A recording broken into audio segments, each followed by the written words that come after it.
오늘 하나님께서 주시는 말씀은 요한복음 20장 24절부터 29절까지입니다.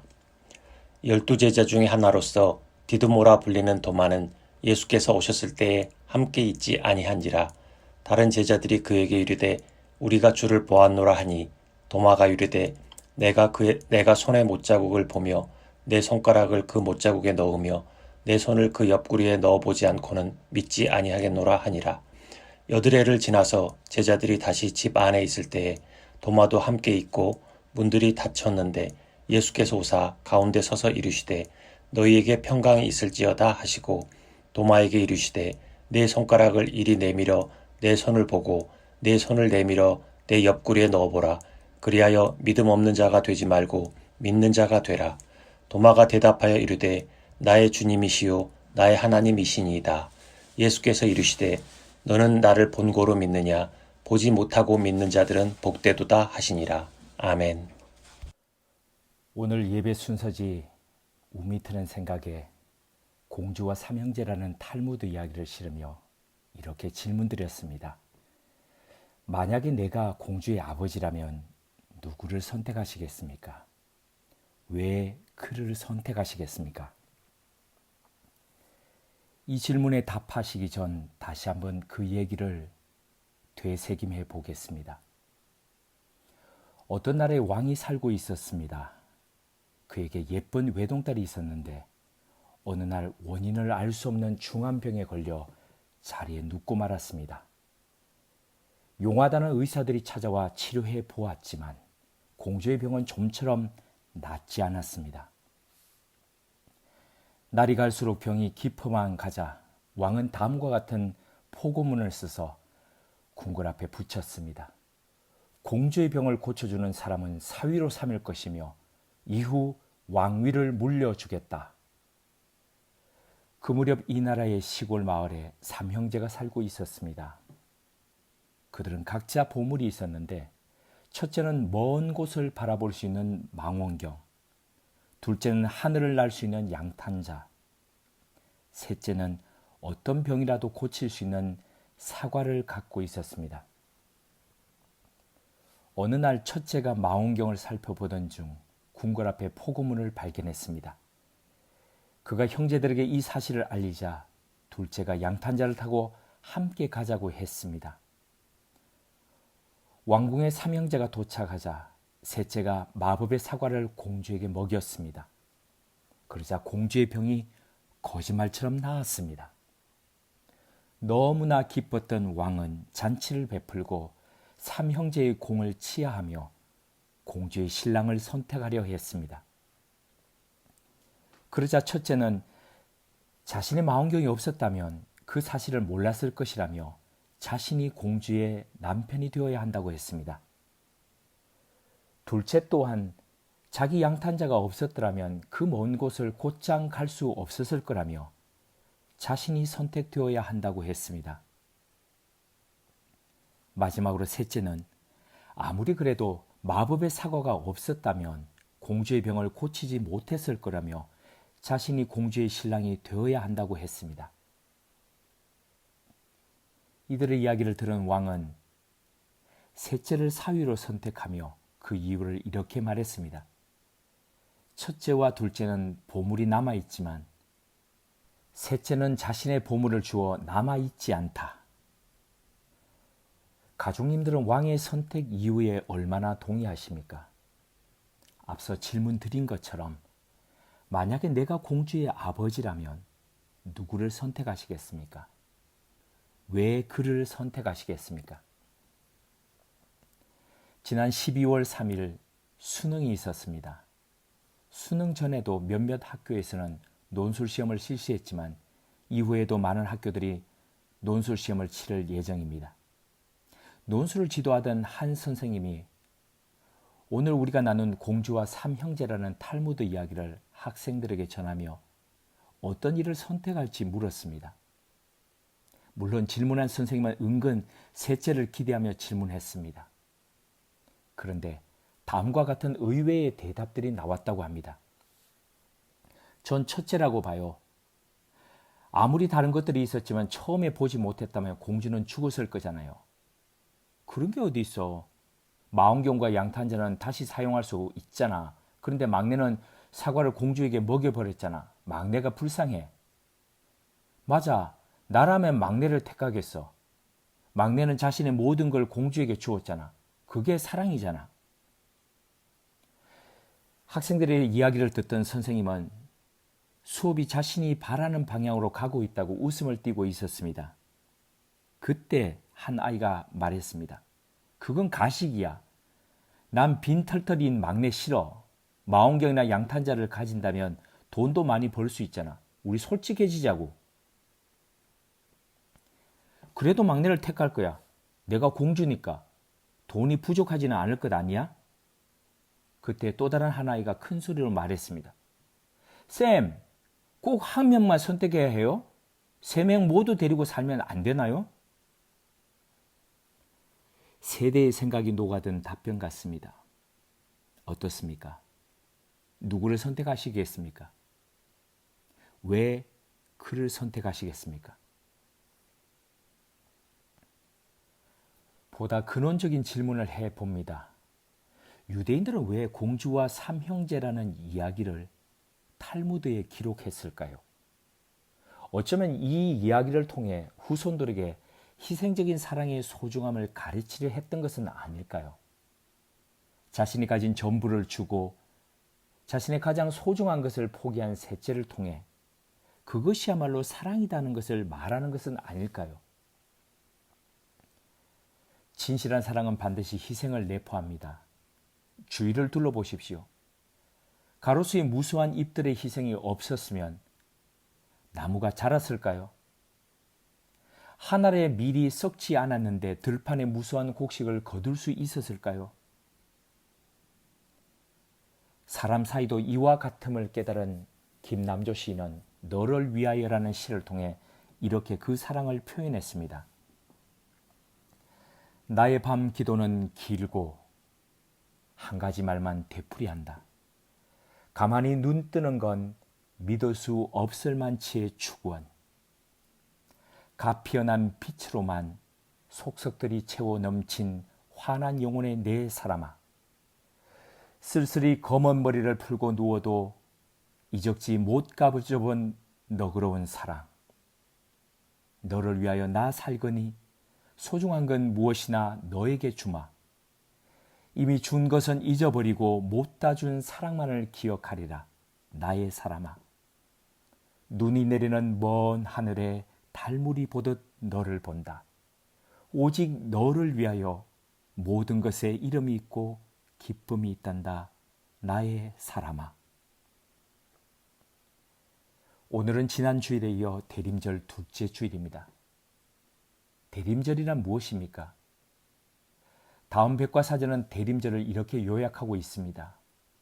예수 그리스도 탄생일 전 4주 동안의 기독교 절기, 3, 4세기 갈리아와 스페인 지역에서 시작하여 6세기에 이르러 로마 교회의 교회력에 포함되었다.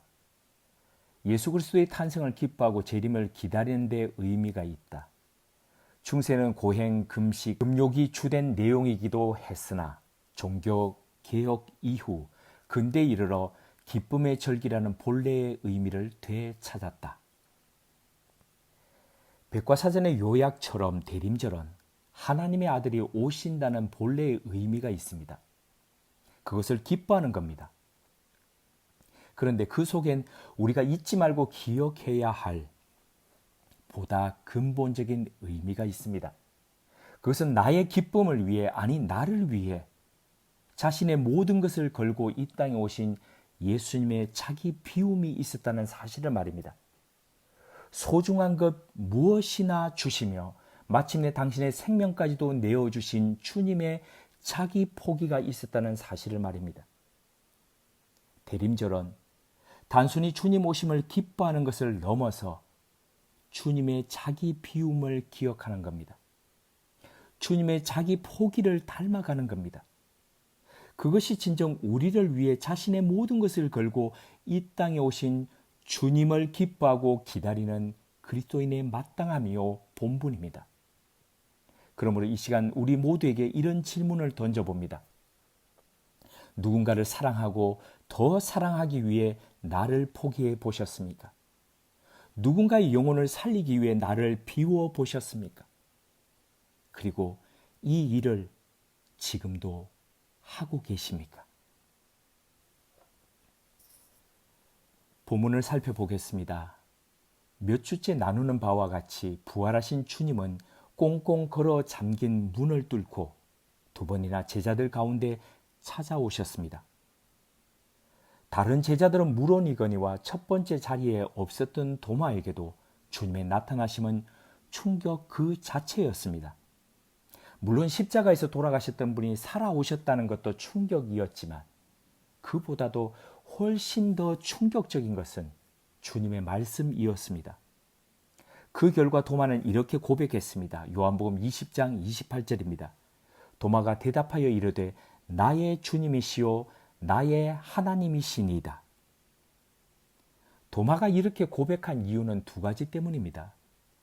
첫 번째는 평강을 인사하신 주님의 말씀이었습니다. 이때 주님이 사용하신 언어는 용서의 언어였습니다. 죽음의 고통과 어둠을 뚫고 오신 예수님은 복수자가 아니라 용서하는 이로 제자들 가운데 오셨습니다. 이는 십자가 아래에서 형집행을 하던 로마 백부장이 충격을 받아 말했던 다음의 고백을 연상케 합니다. 마가복음 15장 39절입니다. 예수를 향하여 섰던 백부장이 그렇게 숨지심을 보고 이르되 이 사람은 진실로 하나님의 아들이었도다 하더라. 식민지 청년이 무기력하게 십자가에서 죽어가는 모습을 보던 사형집행관 백부장이 이 사람은 진짜 하나님의 아들이었다고 고백하는 것이 과연 말이 됩니까? 가당치 않습니다.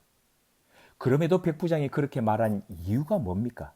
그것은 고통 가운데 죽어가면서도 자신을 놀리며 저주하는 이들을 위해 기도하던 주님의 언어 때문이었습니다. 누가복음 23장 34절입니다. 아버지, 저들을 사하여 주옵소서. 자기들이 하는 것을 알지 못함이니이다. 자신을 배신한 제자들을 찾아오셔서 잘잘못을 따지고 엄중한 벌을 내리셔야 할 주님께서 평강을 말씀하셨습니다. 복수가 아닌 용서의 선언이었습니다. 그것은 못자국으로 움푹 파인 손바닥으로 토닥이시는 용납의 언어였습니다. 괜찮다, 괜찮다, 다 괜찮다고 하십니다. 이것이 도마에겐 충격이었습니다. 두 번째로 도마에게 충격이었던 것은 못자국 난 손을 봐라.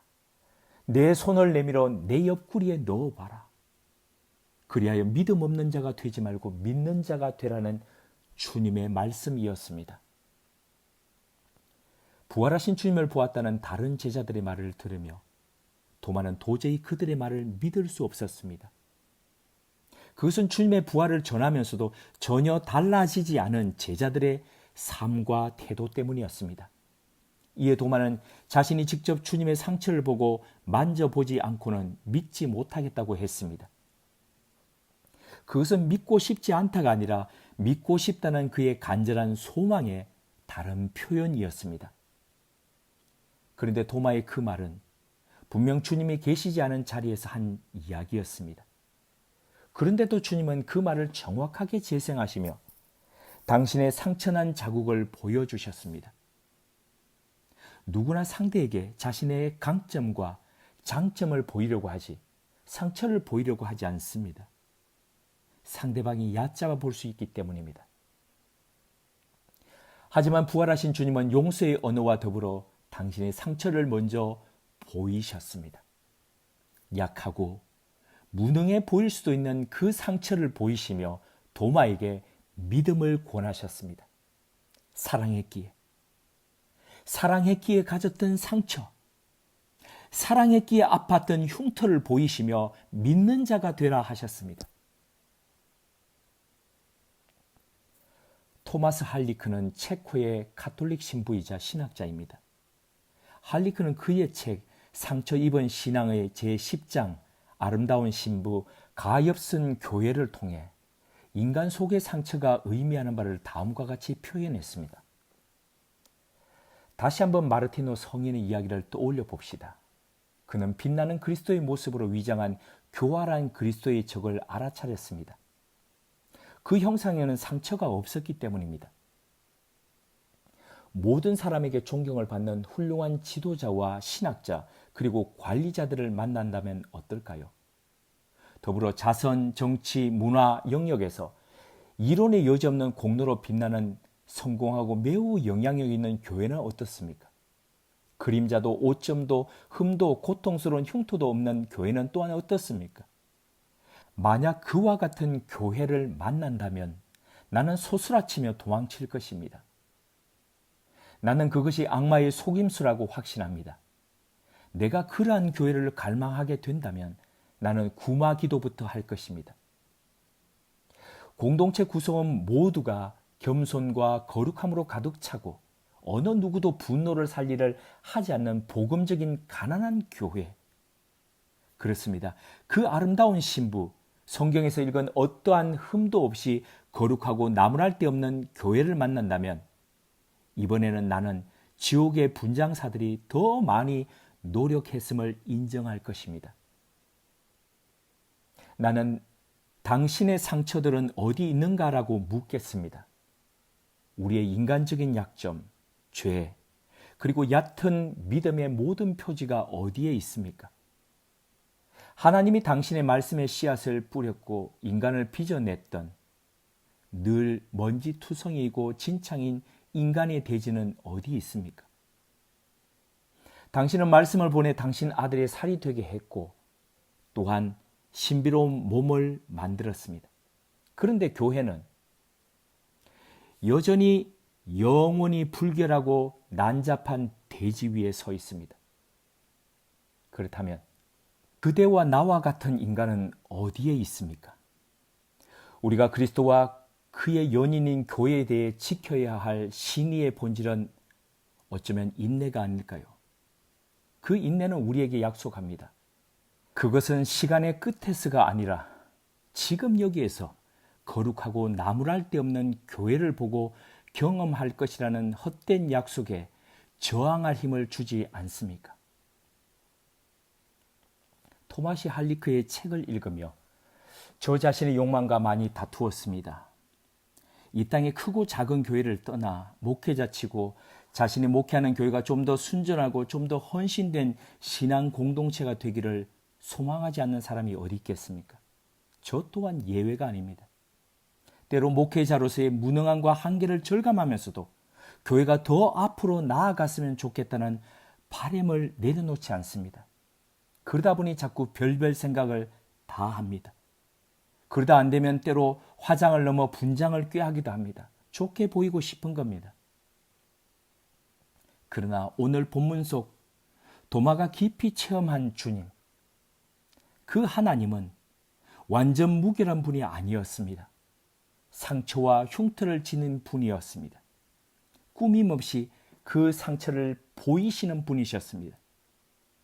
그것은 자신을 다 내어줌으로써 받은 상처, 사랑함으로써 비우고 포기함으로써 가진 흉터였습니다. 이 상처가, 이 흉터가 도마로 하여금 이렇게 고백하게 했습니다. 나의 주님이시요 나의 하나님이시니이다. 우리에겐 이런 상처가 있습니까? 사랑함으로 받을 수밖에 없었던 이런 흉터가 있습니까? 오늘은 주님의 오심을 기뻐하며 다시 오심을 기다리는 대림절 둘째 주일입니다. 오늘 말씀에 비추어 본다면 우리의 대림절은 어떤 기다림이어야 하겠습니까? 우리의 대림절은 사랑하기에 나를 더 내어놓는 기다림이어야 합니다. 우리의 대림절은 나를 내어줌으로써 더 기뻐하는 기다림이어야 합니다. 우리의 대림절은 용서의 언어로 채워지는 기다림이어야 합니다. 우리의 대림절은 사랑함으로 받은 상처, 사랑하기에 얻은 흉터를 보이는 기다림이어야 합니다. 이런 대림절이야말로 사랑 때문에 상처난 모습으로 이 땅에 오신 나의 주, 나의 하나님을 진정 기다리는 맞이함입니다. 함께 기도하시겠습니다.